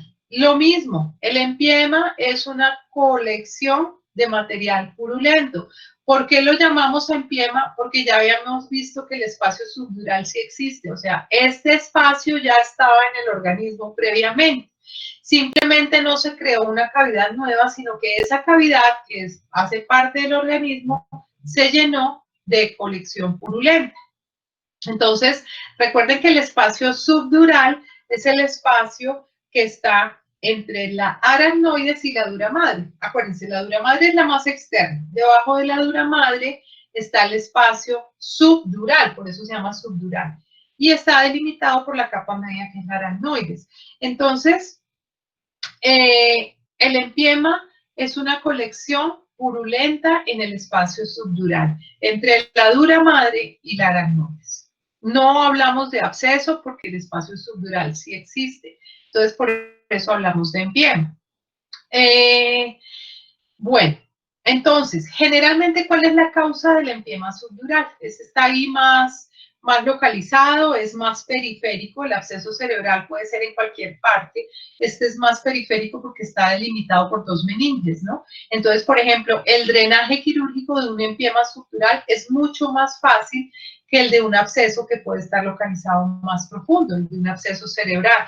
Generalmente, la causa de estos empiemas es también por vecindad, por infección de los senos paranasales, por una otitis o por un traumatismo o una intervención quirúrgica ya directamente sobre la zona. Aquí ya, en estos dos casos, saben ustedes que el germen sería un estafilo. ¿sí? Y si es una infección de los senos paranasales y eso, pues tener en cuenta que también ahí están los anaerobios muy metidos. La sintomatología son síntomas muy generales, no hay nada realmente específico. Pues tenemos la fiebre, dependiendo del tamaño del empiema, el paciente va a presentar cefalea, dependiendo del tamaño, pues va a haber algún grado de alteración de la conciencia. Todo va a depender del tamaño del empiema. De ahí puede depender si hay vómitos, si hay convulsiones. Aquí en el empiema, a diferencia del absceso, aquí pueden aparecer signos meningios, por lo que el absceso está localizado en el espacio entre dos meninges. Entonces puede haber irritación meningia y en el empiema subdural ustedes pueden tener la presencia de Kernin, de Brusitsky, de rigidez nucal, pero es porque ya hay compromiso meningio localizado, no generalizado, pero sí localizado en el sitio donde está la infección. Entonces, los síntomas son pues muy inespecíficos de cualquier infección del sistema nervioso. Realmente lo que nos ayuda es la imagenología, ¿sí? Esto es lo que nos hace el diagnóstico diferencial, por ejemplo, entre un empiema subdural y un absceso cerebral. Es más común que el absceso cerebral haga un déficit focal, porque está metido dentro del tejido encefálico y pues nos puede dar un déficit neurológico focal. En el caso del empiema se puede dar, pero es menos frecuente, dependiendo de la zona donde esté ubicada. Entonces aquí, ideal, una resonancia o una tomografía. La función lumbar no es útil, realmente no es útil, y si tenemos algún grado de hipertensión endocraniana, pues se nos va a complicar. Entonces no vale la pena considerar. Básicamente la imagenología aquí, bueno, perdón que les pasé. Aquí, por ejemplo, vemos el empiema que está localizado en la periferia porque está entre las dos meninges. La imagenología es clave aquí. Y como cualquier absceso, como cualquier conexión de pus, pues el tratamiento debe incluir el drenaje quirúrgico. Como les decía, aquí es mucho más fácil hacer el drenaje porque está más ubicado en la periferia, ¿cierto? Por lo que está entre las meninges. Si identificamos cuál es la causa primaria de infección, una sinusitis, lo que sea, pues hay que tratarla. Los anticonvulsivantes que hacen parte del tratamiento, ya sea profiláctico o si el paciente ya convulsionó. Todas las medidas para reducir la presión intracraneal, eso va a depender, la presencia del aumento de la PIC va a depender básicamente del tamaño del empiema. Y pues hay alguna gente que usa corticoides, pero tampoco es que sean muy útiles porque es un proceso donde la infección está muy localizada. Entonces no existe un grado importante de edema cerebral, solamente el edema está como circunscrito ahí en la zona. Entonces todo lo que sea empiemas o abscesos, les resumo, empiema o absceso, drenaje quirúrgico, importantísimo, se le asocia al tratamiento médico con antibióticos intravenosos, el manejo pues de la malestar del paciente con los antipiréticos, los analgésicos y considerar la posibilidad de colocar anticonvulsivantes y corticoides. Pero los corticoides no son muy importantes en estos casos, como sí lo es en la meningitis. Y ya para terminar, doctora, una pregunta. Señora, dime. Por ejemplo, en el empiema subdural, ¿se podría también causar una herniación por el edema que genera en la zona? Para que haya una herniación, el edema cerebral tiene que ser más generalizado, ¿sí? Sí, tiene que estar edematizado prácticamente la totalidad de la masa encefálica. Aquí el edema alrededor del absceso o del empiema son edemas muy localizados, a no ser que el empiema o el absceso sean tan grandes que ya generen un edema cerebral masivo.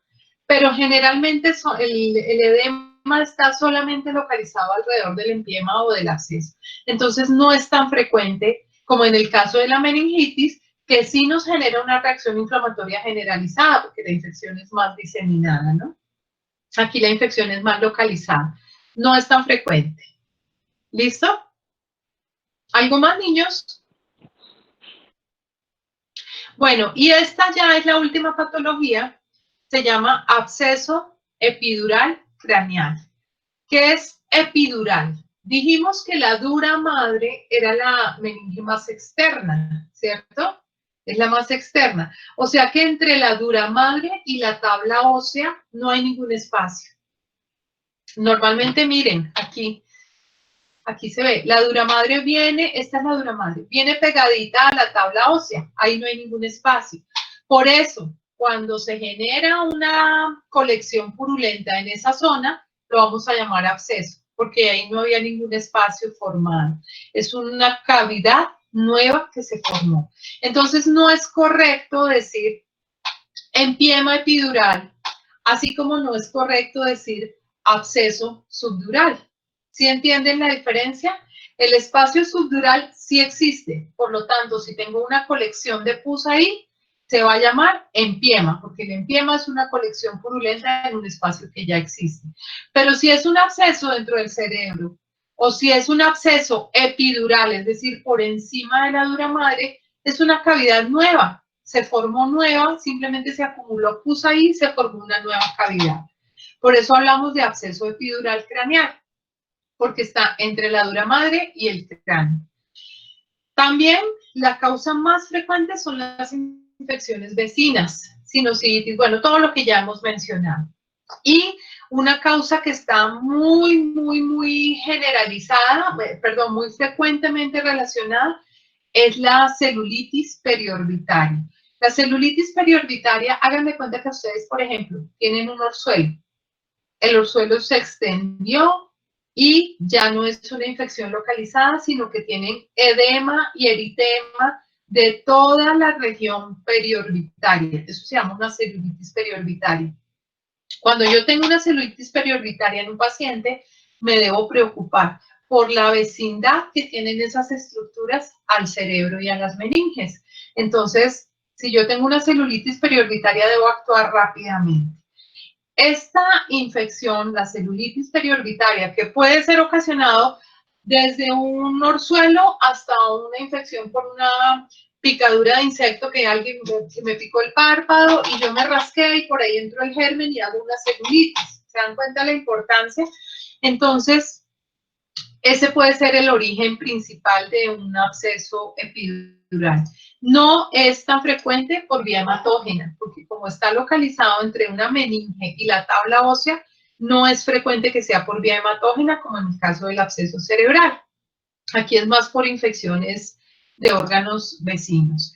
El absceso epidural craneal tiene un signo muy patognomónico. Miren, así se ve la celulitis periorbitaria. En este niño, mucho más grave porque es bilateral, ¿sí? Y esa infección periorbitaria, que en este caso es bilateral, llevó a la presencia de una osteomielitis en la tabla ósea del hueso frontal, ¿sí? Haciendo que se haga aquí una tumefacción que es muy característica del absceso epidural craneal, que se llama tumor de Pott, o también algunos artículos hablan del mal llamado tumor de Pott, porque en realidad no es un tumor, es una zona de fluctuación ahí que depende de una osteomielitis frontal. Entonces, ¿qué vemos? Vemos una tumefacción. Si yo toco esto es blando, porque tiene como contenido purulento, es doloroso, está asociado a una celulitis periorbitaria, y la presencia de ese tumor de Pott me debe hacer pensar en un absceso epidural craneal. Tienen una relación en casi el 90% de los casos. Entonces, cuando yo lo sospecho, puedo encontrar también la presencia del tumor de Pott, que como ya les dije, realmente no es un tumor. Entonces, ¿cuáles son los síntomas? Cefalea, obviamente va a ser más de predominio frontal, la fiebre, pueden haber convulsiones o pueden haber déficits focales, pero la presencia de edema periorbitario y tumor de Pott casi que pues me lleva al diagnóstico. Obviamente, al ser un absceso, pues, ¿cuál es el tratamiento? Lo que ya vimos, hay que hacer drenaje quirúrgico. En este caso, el drenaje todavía es más fácil porque el absceso está pegado a la tabla ósea. Entonces, básicamente, con hacer la trepanación o penetrar la tabla ósea, podemos hacer el tratamiento. El diagnóstico es básicamente imagenología más los signos clínicos, la presencia del tumor de Potter. Eso me confirma el diagnóstico. Pero entonces, ¿qué debo hacer? Drenarlo quirúrgicamente, adicionar el tratamiento médico. Aquí nada de corticoides. Aquí sí ni los consideren, porque la infección está localizada entre la meninge y la tabla ósea. Entonces, no hay, y la meninge externa, ¿no? La dura madre. Entonces, no hay posibilidad de que el edema vaya a llegar a la masa encefálica. Realmente no tienen, además porque penetran con dificultad los corticoides en esa zona por estar tan cerca de la tabla ósea. Y pues el tratamiento antibiótico. Eso es básicamente, generalmente, si no son extensos, no dejan complicaciones, pero si no le damos tratamiento quirúrgico, pues el paciente ya puede empezar a tener un compromiso neurológico más severo. Esas son básicamente las patologías que vamos a considerar dentro de las infecciones agudas, ¿no? Hay otras que no alcanzamos a considerar, por ejemplo, las encefalitis virales. Lo que vimos fue meningitis viral, pero no vimos ninguna encefalitis viral, que son las encefalitis que ya dependen de la presencia de un virus que tenga cierto tropismo por el encéfalo, como el virus de la rabia, como el virus de las paperas, de la misma rubiola, pero ya esos son casos de, o las encefalitis por arbovirus, que son las transmitidas por artrópodos. Esas no por la, digamos que por el tiempo no alcanzamos a considerarlas